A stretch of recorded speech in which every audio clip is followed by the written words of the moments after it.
Assalamualaikum warahmatullahi wabarakatuh. Selamat siang teman-teman sekalian. Untuk mahasiswa UPI, hari ini kita akan sharing ilmu tentang gangguan cemas itu normal enggak? Ya kan? Sebelum kita bahas, itu apa sih yang dimaksud dengan gangguan cemas? Sebenarnya gangguan cemas itu adalah respon alami dari tubuh dalam situasi yang dianggap mengancam atau stresor ya. Kemudian sedikit rasa cemas itu merupakan hal yang wajar ya kan, merupakan hal yang wajar pada situasi normal. Dan ini dapat membantu kita untuk lebih waspada, lebih fokus. Namun gangguan cemas ini menjadi tidak normal apabila itu sangat mengganggu, terutama dalam waktu, intensitas, frekuensi, dan dampaknya mengganggu kehidupan sehari-hari ya kan. Nah, beberapa gangguan cemas yang nanti akan kita bahas di sini ada beberapanya dan tanda-tandanya, gejalanya untuk ini. Yang pertama yaitu gangguan cemas menyeluruh atau generalized anxiety disorder. Apa sih yang dimaksud itu? Yaitu di mana seseorang mengalami kecemasan dan kekhawatiran yang berlebihan, ya, di mana dia akan mengganggu mengenai kehidupannya sehari-hari dengan gejala yaitu dia akan merasa kekhawatiran, rasa takut, dan kecemasan yang berlebihan. Yang kedua yaitu mengenai social anxiety disorder, yaitu gangguan kecemasan sosial.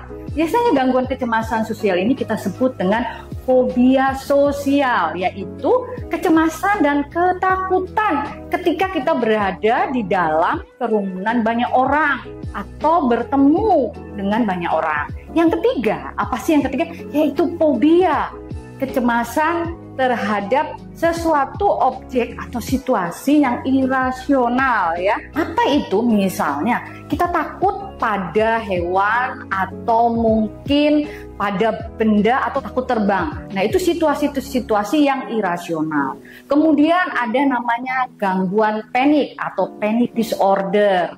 Apa gangguan panik? Itu biasa menyerang secara tiba-tiba. Nah, biasanya kalian akan merasa terganggu ketika terjadi gangguan panik. Kenapa demikian? Karena ada perasaan gemetar, jantung berdegup, keringat dingin, ya. Nah, biasanya gangguan panik itu bila sudah menyerang, itu akan menyerang kembali. Nah, itu ketakutan-ketakutan itu akan terjadi kembali yang sering mengganggu di dalam kehidupan sehari-hari. Berikutnya adalah namanya gangguan kecemasan karena medis. Tentu kalau kita mengatakan medis, pasti teman-teman udah pada tahu. Ini biasanya disebabkan karena suatu penyakit atau medis, misalnya gangguan tiroid atau gangguan karena jantung, ya kan? Kemudian ada lagi, yaitu separation anxiety disorder atau kecemasan berpisah. Nah, ini biasanya dialami oleh anak-anak ketika dia baru pertama kali masuk sekolah. Dia takut ditinggal oleh orang tuanya. Tetapi teman-teman jangan lupa, kita remaja dan orang dewasa pun mengalami hal tersebut, yaitu ketika dia merasa harus berpisah dengan orang-orang terdekat atau keluarganya. Itu sering dialami ya. Kemudian yang berikutnya yaitu gangguan spesifik, yaitu kecemasan spesifik. Nah, kecemasan spesifik, fobia atau fobia spesifik sudah kita bahas tadi, yaitu takut dan sebagainya, takut terbang, takut binatang, dan yang terakhir adalah kecemasan yang tidak diklasifikasikan ya. Apa yang tidak diklasifikasikan? Yaitu kecemasan-kecemasan yang sifatnya lebih spesifik. Nah, kemudian ada satu lagi. Tadi menurut DSM-4-TR. Nah, menurut DSM-5 perbedaannya ada yang disebut dengan kecemasan yang dipicu oleh trauma. Pasti teman-teman udah tahu apa itu, yaitu PTSD, Post Traumatic Stress Disorder ya, Post Traumatic Stress Syndrome ya. Biasanya itu dialami karena mereka mengalami trauma-trauma masa lalu, misalnya kecelakaan, kemudian karena bencana alam, atau mungkin kekerasan, pelanggaran kekerasan ya, mengalami tersebut.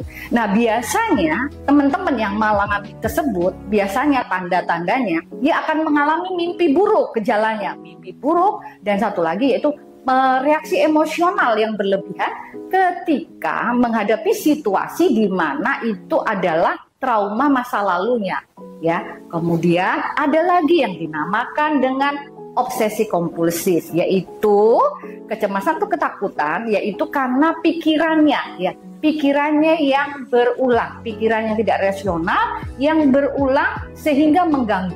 Sedangkan kompulsif lebih kepada tindakannya yang berulang dikarenakan karena obsesinya, dan itu jelas sangat mengganggu. Terakhir, nah ini menurut ICD, yaitu adalah kecemasan atau ketakutan akan suatu penyakit yang kita namakan dengan hipokondriasis, yaitu gangguan kecemasan yang dipicu oleh kesehatan, merasa ketakutan bahwa dia mempunyai penyakit, padahal tidak ada bukti medis yang mendukung. Oke, baik teman-teman semua, ya, sudah banyak saya jelaskan mengenai kecemasan. Kalau misalnya teman-teman ada yang merasa mengalami gangguan kecemasan, segera ke tenaga profesional, yaitu ke psikolog atau ke psikiater. Oke teman-teman, jaga kesehatan. Terima kasih. Wassalamualaikum warahmatullahi wabarakatuh.